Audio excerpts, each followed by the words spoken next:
les rapports avec les parents. La Torah les définit en des termes très clairs, dans 2 versets. Le premier, le plus célèbre, fait partie des 10 commandements. Kabed et avicha ve'et imecha. Tu honoreras ton père et ta mère. Un autre verset dans le livre de Vaïkra, le Lévitique, chapitre 20, rappelle, chapitre 19, Ish imo ve'aviv tiraum.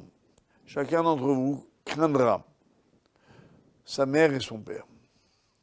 On voit donc que les rapports avec les parents sont définis à partir de 2 termes, qu'on va répéter en hébreu, kavod et ira, honorer et craindre. Que signifient ces 2 termes? D'ailleurs, en passant, nous remarquerons que lorsqu'on parle d'honorer, le père est cité en premier, Kabed et avicha. Quand on parle de craindre, la mère est citée en premier. Et nos sages expliquaient que, parce qu'en général, naturellement, un homme respecte sa mère. Il la craint moins. Un homme craint son père. Il le respecte moins. Nous reviendrons là-dessus. Comprenons d'abord le sens de ces deux verbes. Kabed et kavod et ira. Kavod veut dire s'occuper de lui, ou d'eux, c'est-à-dire les accompagner, les vêtir, leur donner à manger, prendre soin d'eux. Évidemment, pour beaucoup de gens qui nous écoutent, on peut avoir des parents jeunes et on ne voit pas tellement quelle nécessité y a-t-il de les habiller ou de les nourrir.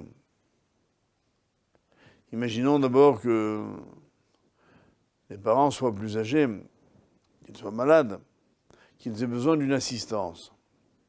Le devoir des enfants, c'est de s'occuper d'eux. Et quand on parle de nourrir, ou de vêtir, ou d'accompagner, on peut parler également sur le plan matériel, c'est-à-dire si mes parents n'ont pas les moyens, et moi je les ai, j'ai le devoir de leur donner à manger, c'est-à-dire de leur donner de quoi vivre, de les vêtir, de leur donner donc un standing, de les accompagner, c'est-à-dire de leur donner un accompagnement. Cet entourage que l'on donne aux parents s'appelle en hébreu le kavod. Qu'appelle-t-on maintenant la ira? Craindre. On traduit ainsi. Ça veut dire ne pas s'asseoir à l'endroit où ils s'asseyent d'habitude, ne pas les interrompre quand ils parlent, ne pas les contredire publiquement, avoir à leur égard une attitude que je préfère qualifier moi de respect plutôt que de crainte. Ça veut dire qu'on puisse sentir et que moi-même je puisse sentir que mes parents sont des personnages très importants.